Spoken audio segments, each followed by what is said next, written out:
Good morning, everyone, and welcome to Wednesday morning. It's Stephen Whiteside here from theuptrend.com.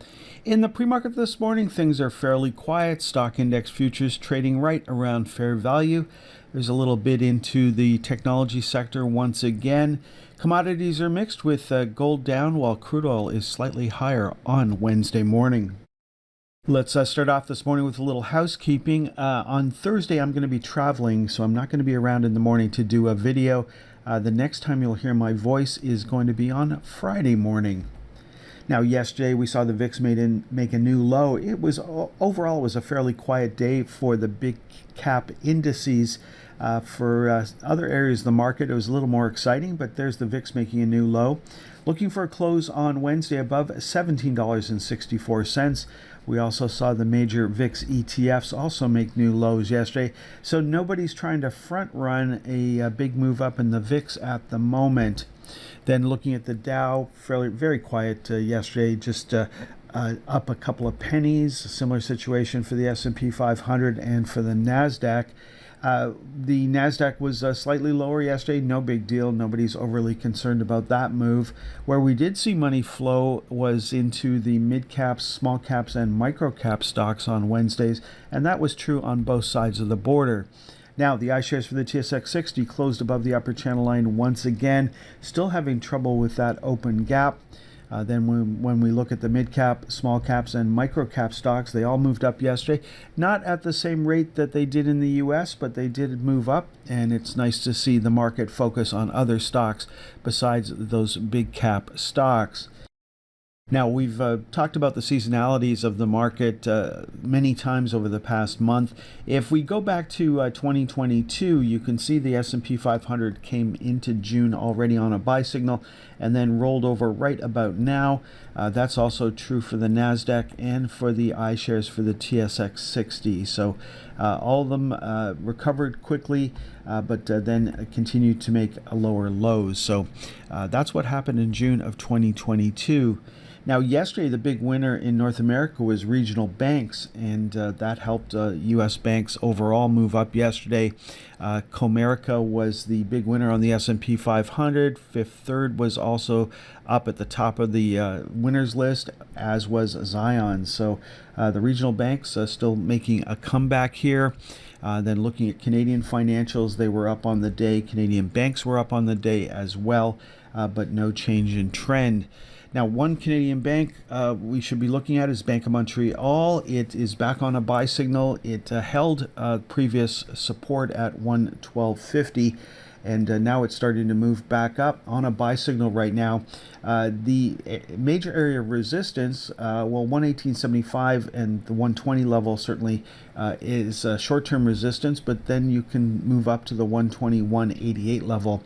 And there's lots of resistance up there from the month of April. So not a lot of space to move here, but it would be an incredibly bullish sign if the Bank of Montreal were able to take out the resistance from back in April up there at 121.88. Now, looking at what worked yesterday, well, in the Canadian market, it was Infotech, and that had a lot to do with Shopify, which had a big up day and is back on a buy signal. Now, it's important to note that we're coming up to resistance here. 87.50 is our next mathematical target. The high last month was 87.53, so we're getting pretty close to that level. If we can take that out, then $100 would certainly come into play. Now, the only problem here is, of course, we're currently ranked at 10, so this is a high-risk trade.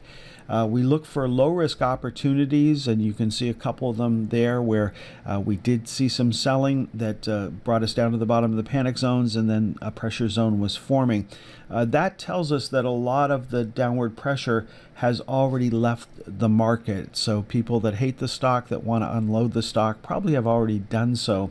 We're not seeing that situation develop right now.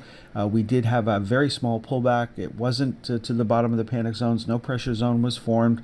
So yes, we do have a new buy signal, but it is a high risk buy signal.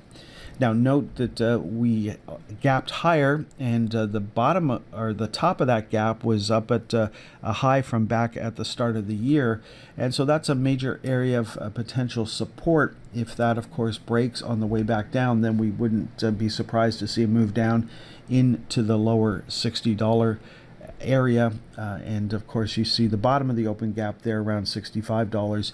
That would certainly be a reasonable target to the downside. In the US, it was all about financials. We've talked about what worked yesterday, what didn't work. Well, a couple of stocks headed lower yesterday in the financial sector, and one of them is the CME Group, which is a stock that I'm currently long. I wasn't overly excited about this opportunity. I really thought it was part of the blow off top from last week, but yeah, we popped, and you can see that we've started to reverse. We haven't generated a sell signal. We're still trading above the upper channel line, so no reason to take action on Wednesday morning. Let's finish off looking at commodities, and we saw crude oil trade in the channel yesterday.